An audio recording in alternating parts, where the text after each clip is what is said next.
Well, I'll just remind people why we're studying Luke a little bit longer than the others, because Luke's gospel is really, I think, the most important of the three.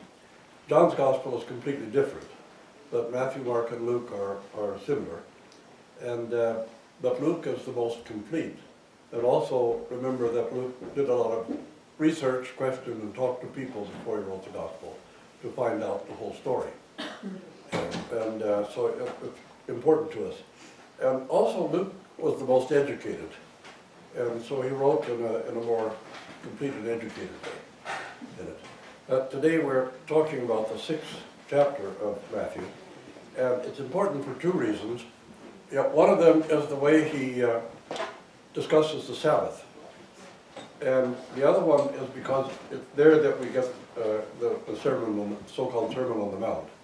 And they're both very important because when we think about how rigid people want to be about the law, the more we kind of study and look, and I've talked to some, particularly one acquaintance of mine who's conservative Jew, and he's an expert in Jewish law as well as, of course, teaching at Osgoode Hall in Ontario, which is our premier law school. And he's told me, and I'll repeat again, I know I said it before, but he once told me if the Jews interpreted the Old Testament law the way Christians do, the last Jew would have had to stone himself to death. Because we're far too rigid, and we're far too, I think, a little confused by the law. And the law of the Sabbath is perhaps one of them. When Jesus has healed somebody on the Sabbath, at another time, of course, the apostles start gathering some grains of wheat in the field and eating them on the Sabbath. Now, they're just walking through the field, just stripping a few grains of wheat off and eating them. But somehow, the really rigid people thought, well, you know, stripping a few grains of wheat off, this is still work. So they're breaking the Sabbath. And that's when they challenged Jesus about healing on the Sabbath.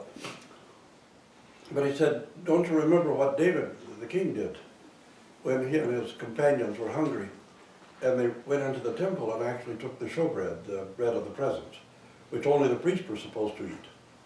But nowhere is David condemned for that, and nowhere is he punished for it. And this is a bit of a revelation to us as well, to understand that in the Old Testament, the writers of what we call the Talmuds, that's the commentaries on the law. There's one from Babylon, one from Jerusalem, one from Egypt, and they all remind us that the Sabbath was really created for the sake of man. One of them says that God gave the Sabbath, and the Old Testament said he gave them the Sabbath. So he said it's a gift, he gave it to us. And realizing that if the Sabbath wasn't given to man, then slaves and servants would have to work 7 days a week with no rest. And maybe people would want to out of greed, and they would even drive their animals to exhaustion. So the animals also got a Sabbath, a rest. And remember another place where, you know, on the thrashing floor when you would put the grain down, you'd have the oxen walk round, and they would either trample the grain to break it loose from the stalks, or sometimes pull the mill wheel to grind the flour. But the Jews were commanded, don't put a muzzle on the ox because he's doing the work, he deserves to be able to eat from the work he's doing. So when we look at things like that, we see a little bit of a different picture than what some people get. It's, you know, sometimes, I know a lot of younger people, they don't want to be Christian, they don't want to be Muslim, they don't want to be anything, they don't want to believe in God because it's too fearful, it's too frightening. And a lot of times, when I talk to university students or something who really want to discuss these things in a little depth, they say, well, if God's out to get us all the time, why should we worship him? You know, why should we trust him? If God really is that anxious to do something bad to us or to hurt us, why should we trust anything he says? It's probably a trick just to make us do something wrong so he can get us. And that's what happens when we have all of this what we call fire and brimstone or hellfire preaching. All it does is make people dislike God because he's a very unlikable person. And you say, oh, you should love God and want to return to the heavenly kingdom. Why should you love God if he's out to get you or out to hurt you or out to do something bad to you? If he's really vengeful, if he's really angry all the time, if he's really jealous and full of all these passions, how can you trust him?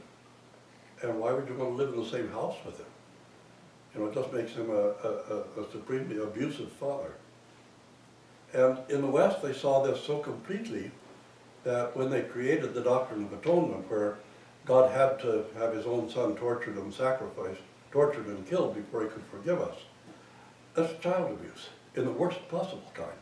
It's a hideous child abuse to do that to your own son. And then to say that, well, I'm watching for every little deed you do, and if I catch you at some little thing wrong, I'm going to torture you for all eternity in the fires of hell. Well, who wants to live in a house with somebody like that?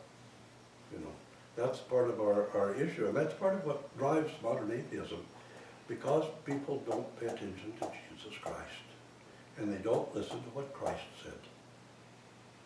And people open their hearts, their own hearts, and if your own heart is angry, if your heart is vicious, if your heart is vindictive, if your heart is full of jealousy and envy, then that's how you're going to understand God.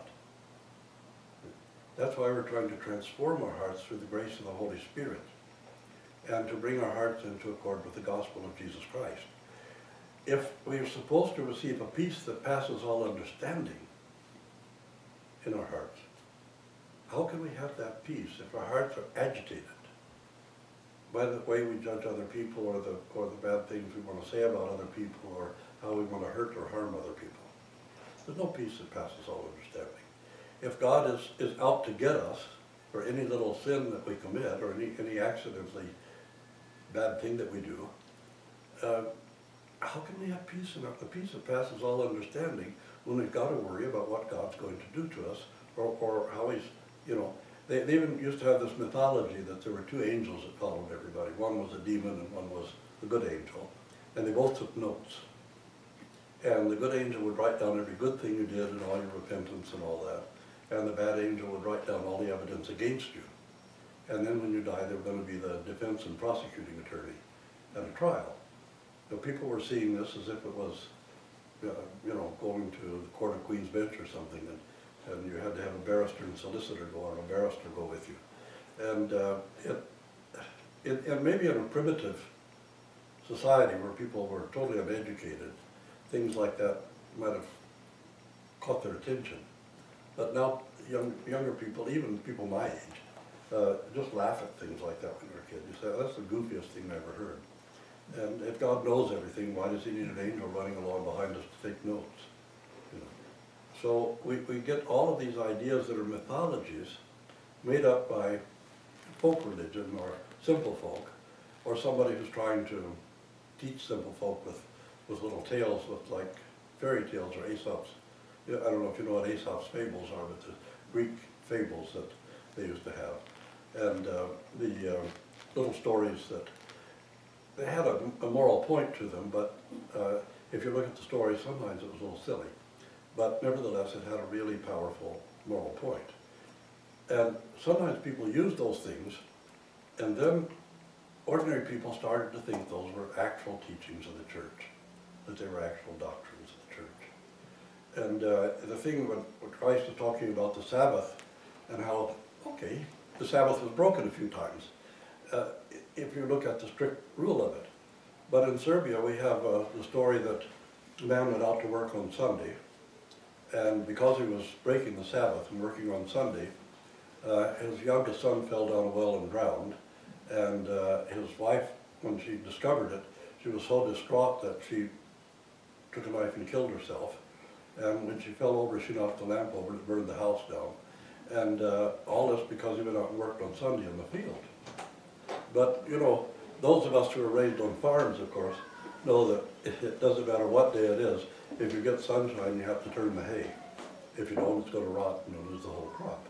And if it's going to, a storm of rain is going to come up and the wheat's ripe, you've got to harvest it right away. Otherwise, the storm is going to destroy it and you'll lose the whole crop. So you have to do those things. And so Christ is trying to explain that in the 6th chapter of Luke's Gospel. And this is what he says on this one. One Sabbath, while Jesus was going through the grain fields, his disciples plucked some heads of grain and rubbed them in their hands and ate them. But some of the Pharisees said, "Why are you doing what's not lawful on the Sabbath?" And Jesus answered, "Have you not read what David did when he and his companions were hungry? He entered the house of the Lord and took and ate the bread of the presence, which is not lawful for any but the priest to eat. And he gave some to his companions. And then he said to them, the Son of Man is Lord of the Sabbath. On another Sabbath he entered a synagogue and taught, and there was a man whose right hand was withered. And the scribes and the Pharisees were watching to see if he was going to heal on the Sabbath, because that would be work. And so they were watching to see if he was going to work this miracle on the Sabbath. And he did, of course, so right away they accused him of breaking the Sabbath. So he asked, is it lawful to do bad or to do good on the Sabbath? And if you remember, he says, you know, if you have an ox or a mule that falls into a pit, you're going to turn it loose on the Sabbath. You're not going to let it stay there and possibly die. So this is hypocrisy. And hypocrisy and bigotry are two of the biggest problems in the church today, among all Christians. There's a huge hypocrisy, a huge bigotry. And it's a constant judgment and condemnation of other human beings instead of looking in the mirror and seeing what's wrong with yourself. And that's a great problem, because if you're busy judging other people, you can't repent. You can't repent or work on yourself or change yourself. And this is one of the things that's destroying Christianity and driving younger people away from Christ, is our hypocrisies and our bigotry. And that's kind of what's going on here in you know, judging Christ about healing on the Sabbath, or even plucking a few heads of grain on the Sabbath. And after Jesus has kind of made this teaching about, okay, let's take a look at something here. The Sabbath is given to us for our sake. And every 7 years, we even give the land itself a Sabbath, because otherwise we'll burn the land out. So every 7 years, you have to let the land go fallow and rest, and not plow and not plant.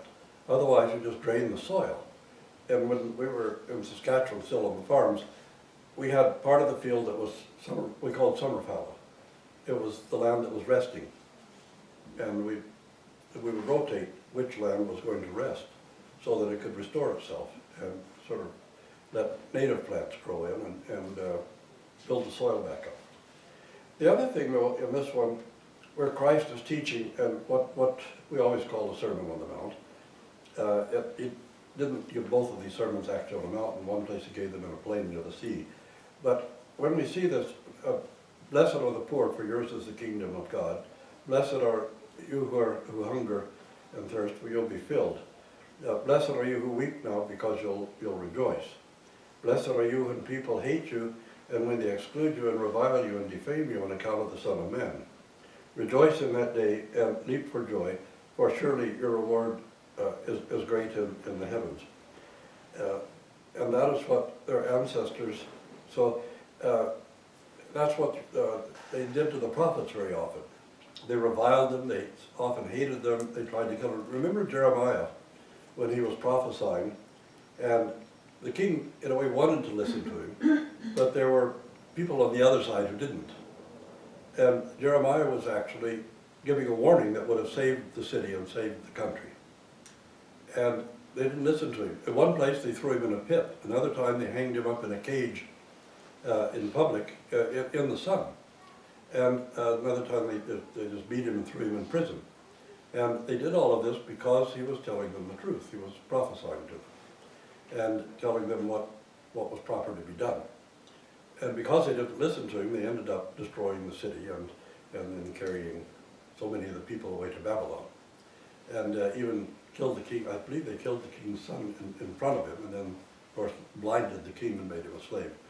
But they did so many things like this to so many of the prophets before, because they didn't like the message that they were giving them. And so when Jesus Christ came and was also giving them the truth, the similar message, that's why he tells the parable about the master of the vineyard sending his servants to collect the fruit in due season, and they beat them up and threw them out of the orchard. Some of them they killed.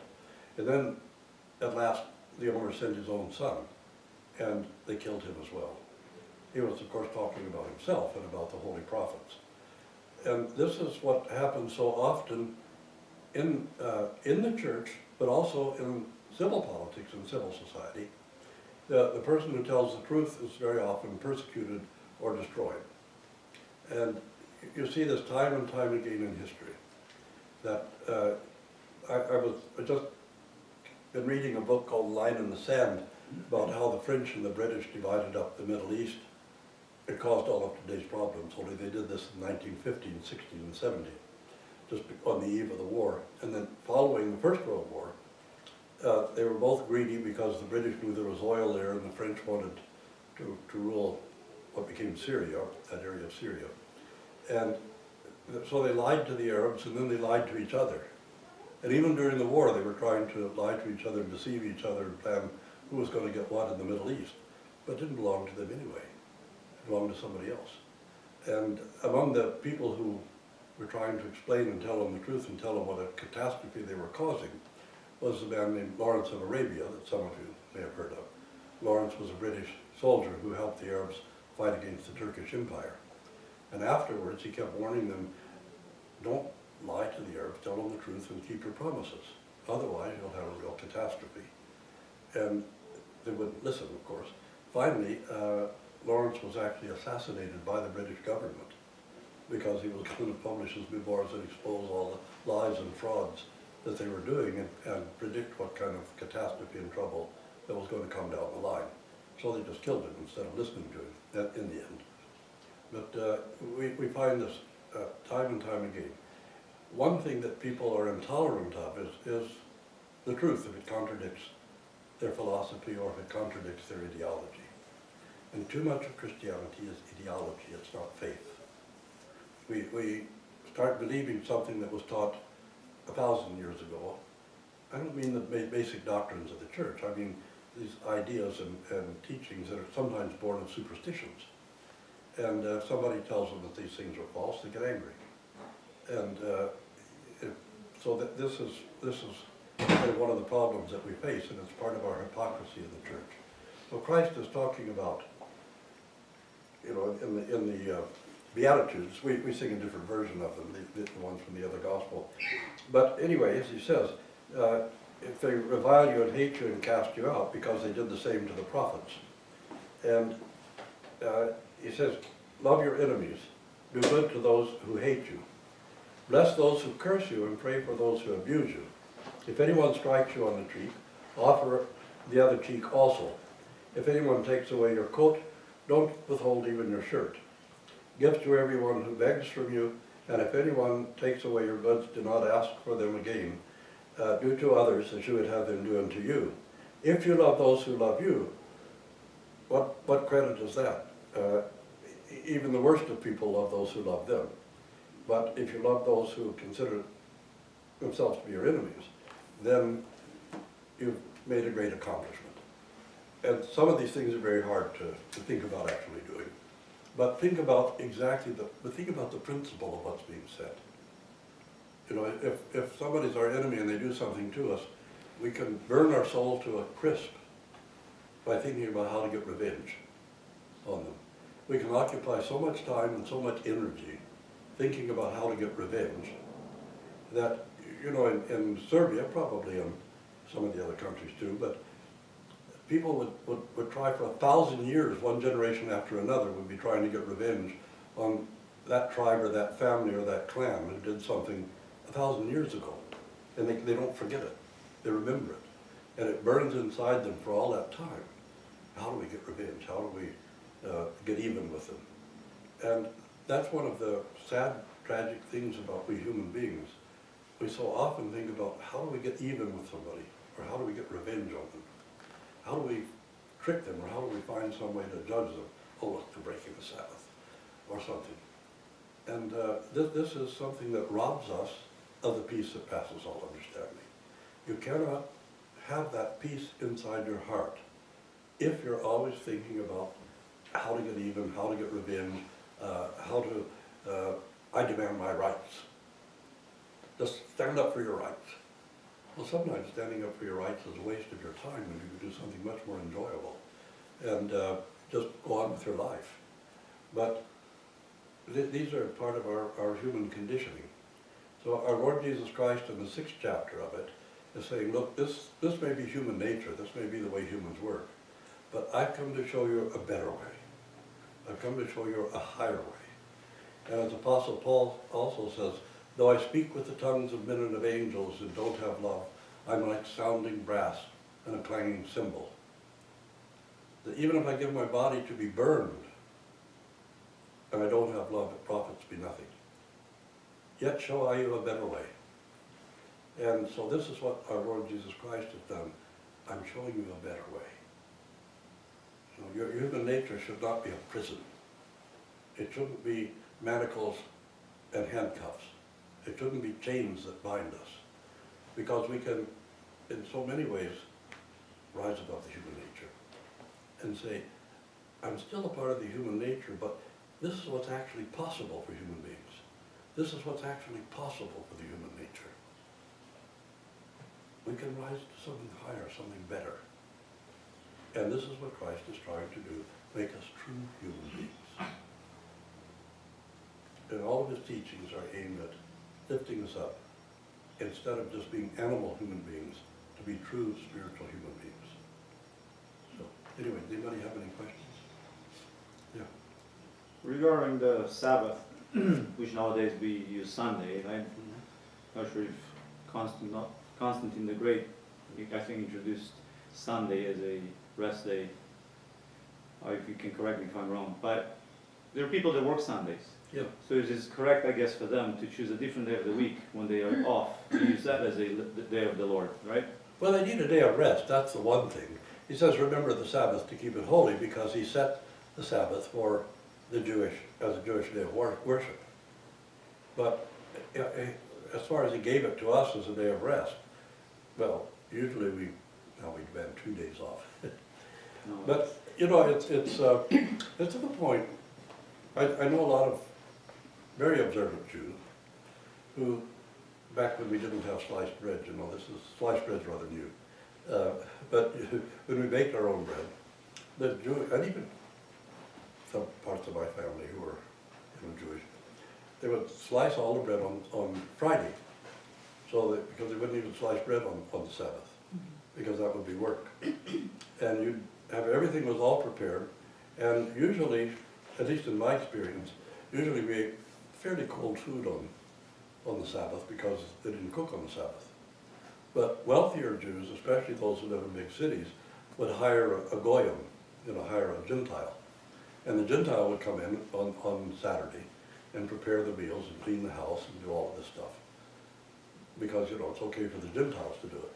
But if you're an observant Jew, you don't do it. Well, about choosing a day, there's something, that Christ rose on Sunday.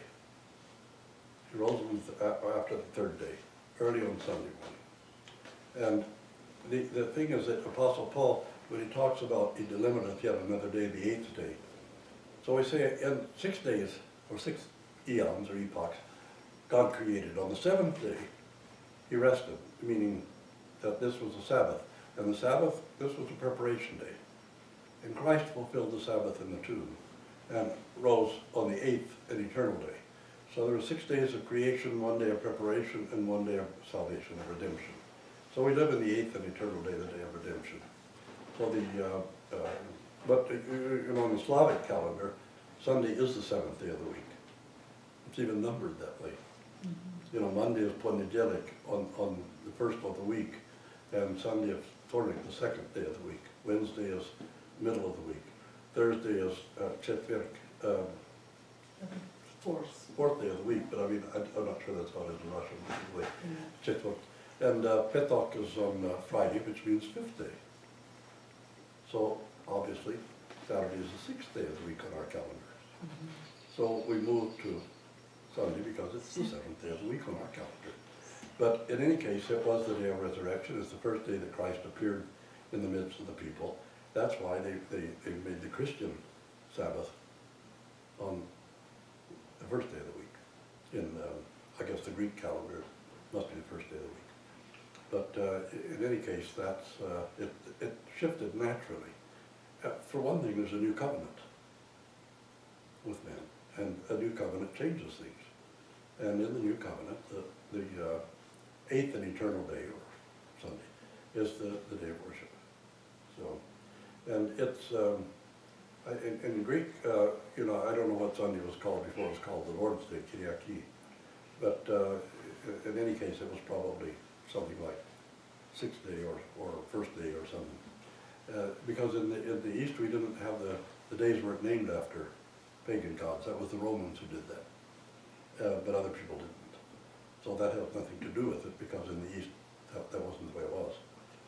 So, but Constantine didn't change as much as Protestants like to say he changed, because he really didn't care.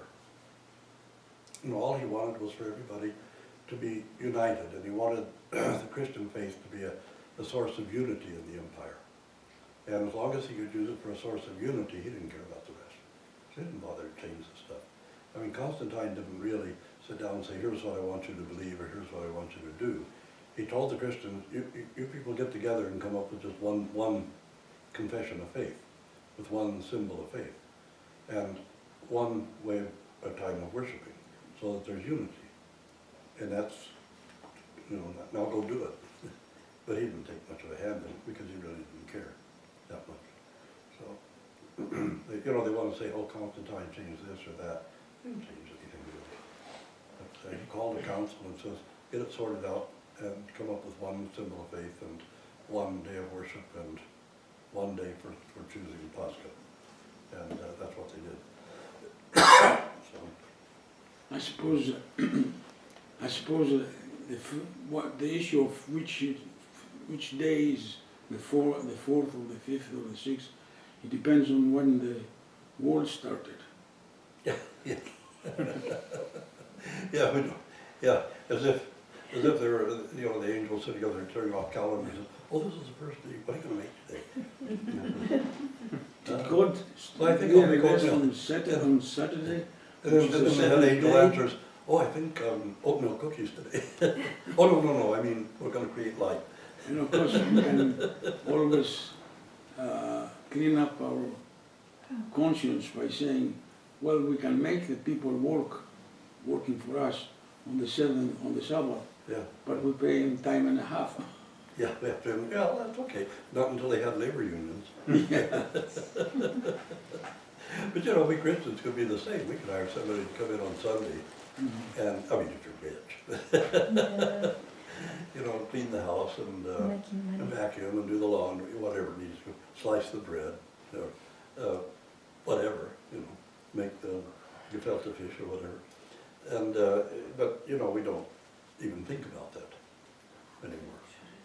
But we really should try not to the best of our ability. Okay, if I put my canoe in the water and paddle it, it's work, isn't it? Because work is transferring energy from one source to a recipient. So when I paddle the canoe, I'm transferring energy, which is what work is. You know, energy is potential work. So you know, I'd have to stay in bed all day and not turn over too many times because I'd be using energy. So you can get really carried away with these things. And the thing is that we're carried away with what we want other people to do. We don't get quite so carried away with what we want ourselves to do. We always have an excuse for ourselves, but we don't want to allow other people to have an excuse for themselves. So that's one of our issues. So, anybody else have a question or comment? I understand very well, you know, because it doesn't matter which day, right? You just, how can I say, spend the time for the God. But in the family base, I found, for example, now I'm just trying to get some rules in the family. On Sunday, at least no TV, please. Because you know, now it's really hard to be not distracted because phone rings, the TV works, all the kids, you know, is always doing something with the cell phone. And I said, guys, okay, let's do just, maybe on Sunday, no TV at all at home. Just whatever, to get some silent moment. It doesn't mean, you know, I'm just trying to do that particular on Sunday, but the Sunday more suitable day for day, because, you know, during the week. I don't know, do we special have to do that? But at least if we don't have any small tradition, it's really, really hard to find the time for even just for the good thinking. Yeah, well, I mean, that's one thing. If you, sometimes you can convince the kids to do something because it's Sunday, but you can't do that on Tuesday or Wednesday.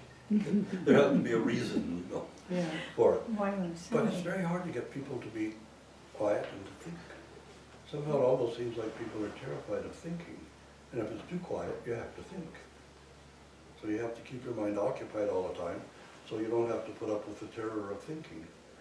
You know, the Yeah. quiet meditation of thinking, and it frightens people sometimes, really. You know, sometimes I've been invited to go to somebody to say, oh, come to such and such coffee house, or we'll have lunch together because we have a meeting, we want to talk something out. But you can't have a conversation there because the music is so loud you can't hear each other. So because somehow the chain restaurants in particular have concluded that people are afraid of quiet. They're afraid of silence. Absolutely. And you have to do something to make them feel not threatened by the silence or the quiet. And it's, but you know, running summer camp and realizing that with the preteens in summer camp, you're going to have a lesson that lasts from 3 to 5 minutes, because that's a concentration period. For the teens, you can go 10 to 15 minutes before they start getting antsy. And as you can see, I go much longer than that. But really, it's very difficult for people to cope with being quiet. So if you can find a little bit of it, by all means do it. Try to enforce it. Anyway, anything else that you want to before we dismiss it? And I'm sorry, Vladika, it's not really related, but you talked from the beginning about God and punishment. Yeah. I just struggle now with lots of people know I'm Christians, but they don't. Some of them not believers, some, you know, they're not church people. And few times I just got some example, you know, like the situation in the world in Ukraine and stuff. And when something really, really evil happens, I mean, you know, like innocent people and kids just like dying. And most of the people they're asking, where's your God now? Why he lets happen it?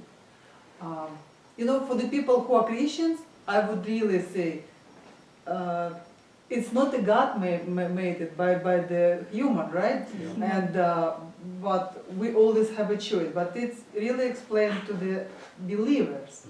But I struggle how to answer on that to the people. Yeah. I can't find the words. I can't find the describes. If I said, okay, this is the will of the God, it sounds as a. Yeah, well, that's what I object to, though, saying the Yeah. war in Ukraine is not the will of God. No. Yeah. The war in northern People Syria is not the create will of God. No. But you know, if somebody is a complete unbeliever, an atheist, and they say, well, you know, why is this happening? Well, it's happening because human beings, and since you don't believe in God, you have to take all the responsibility yourself as a human being. You know, this is you, that's us, that's we human beings. And so, I remember we had in the old, say, tea conspiration, there was a young man, I think he must have been 12 or something at the time, and he said, he used to ask me about questions like that. He said, you know, these are issues you have to resolve in your own mind, and you have to think about it. You can't just have glib answers or glib words. You have to think about it and resolve it in your own mind. So then one Sunday he came and says, well, I resolved why I believe in God. He said, because there's so much evil in the world that if God wasn't present, it would be totally evil. It wouldn't be any good at all. And that's how he resolved in his own mind, you see.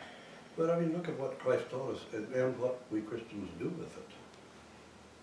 You know, that's the whole thing. You can't say, well, why does God he taught us differently, and if we can't pay attention and listen, then we're not gonna pay attention no matter what.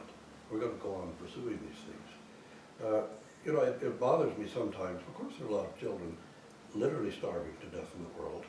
Meanwhile, the grain and dairy subsidy in the United States that comes from the federal government requires that tons of that grain be destroyed every year and tons of the milk be dumped out every year to maintain the price. But you can't give it to these people because it would interfere with profit margins for corporations. I mean, just stop and think about it for a minute. You can't give away a lot of that food. It has to be destroyed because it's going to lower the price.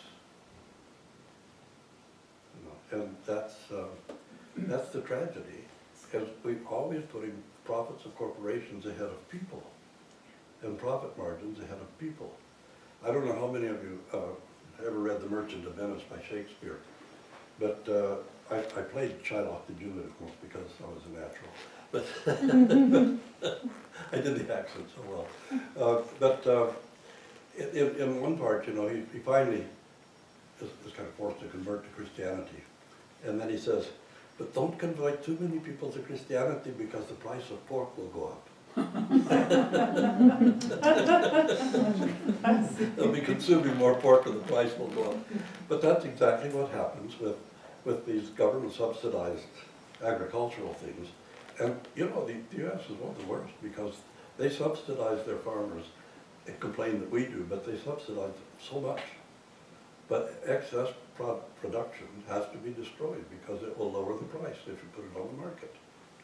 So you can't give it to people who are starving to death because you'll lower the profit margin on it. And that's, you know, if a lot of people chip in and buy on the market and send this stuff, that's fine because yeah, the producer and distributor is still making the profit on it. So the marketing Well, it's working on marketing. the evil law. Well, you know, I mean, the marketing boards are not so bad. They lower the production on the eggs and things like that. But everything like that, whether it's the marketing boards in Canada or the federal subsidies in the United States, the marketing board, if you produce too many eggs on your farm, what are you going to do with them? You can't sell them. You know, that's, remember, Georgi Pavlovich used to make omelets for the raccoons. Yes. Yeah. Because they could get the excess eggs that they couldn't sell. At least not to waste. Yeah. Well, but that's the whole thing. Why couldn't we take those eggs, you know? And you can freeze them or dehydrate them and send them to third world countries where people are starving. No, you can't do that. I mean, our capitalist system has its pitfalls as well. You know, communism did. But so does capitalism, especially consumer capitalism. And we have our own, you know, there's no perfect system in it. And a system where, on one hand, hyper-materialism in communism, or greed and profit margins in capitalism, Yeah. both of them can be very evil and very cruel. Yeah. In it. There's no reason why we couldn't feed everybody in Africa who's hungry and starving right now.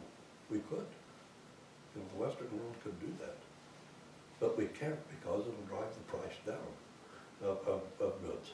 And so those things have to be destroyed instead of given freely to these people. There's no reason why anybody in Somalia or any of these places has to starve to death. But they're going to, and it's going to be our choice as human beings that does it, even though our Lord taught us completely the opposite of it. That's our trouble. Yeah. But regarding an answer to what your friend was saying about why is God allowing this to happen, I think God gave us all the teachings that we need. Choice. Yeah. It's our choice that we And make free to will follow to the do it. evil and to not to follow the teachings of God. Well, that's, And that's the whole- what creates all Yeah. these But see, bad things. our whole system is anti-God. And we talk about this atheist or that atheist or somebody who's teaching atheism. Our system is anti-Christian. Our system is anti-Christ. I mean, the communist system is openly anti-Christ. Capitalism tries to pretend it's not. But of course we are. I mean, our system is. And then, you know, a lot of Christians have bought into that with the prosperity gospel and hyper-nationalism and all these other things. And, you know, in the prosperity gospel, these people are starving because they've displeased God. You know, they're starving because we're too greedy to go and feed them. That's why they're starving. So, you know, that's Don Chrysostom's sermon on the genealogy at the beginning of Matthew, where he breaks it into 14 generations. One was, you know, pre-prophet, then the prophets, then the patriarchs and the judges and the kings. You know, under none of these systems were human beings any better. It wasn't the system didn't make them better. It was following God's commandments that made it better. You know what? Stop and think though. You, in the law, you were forbidden to take the last harvest from your grapevines or your fields. You had to leave the last one for strangers, the widows, the poor, to come and get. And so you were supposed to leave that in the field for people who needed it to come and take it. And even in a war, you were forbidden to cut down fruit-bearing trees because the survivors were going to need that for food. So what do now? We destroy everything, you know. And which one of us is going to leave the last of our crop in the field for the poor, the widows and the orphans and the hungry, for strangers to come and take it? I mean, you know, that's how Ruth became an ancestor of Christ according to the page. She went out, she was gleaning in the field, picking up the grain that was left. And her mother-in-law got her together with Boaz. But you see, that law was being kept fairly scrupulously. They left that last in the field for people who really needed to go and get it. And all those things were provided for. But you think we're going to do, and how much less is a corporate farm going to do that? And most of our farming is taken over by corporate farming. They don't care who starves to death. The system doesn't care. If we as individuals, if we as a community, as a nation don't care, that's our sin. So, anyway, if Christians would pay attention to Christ and do what he told us, the world would be totally transformed.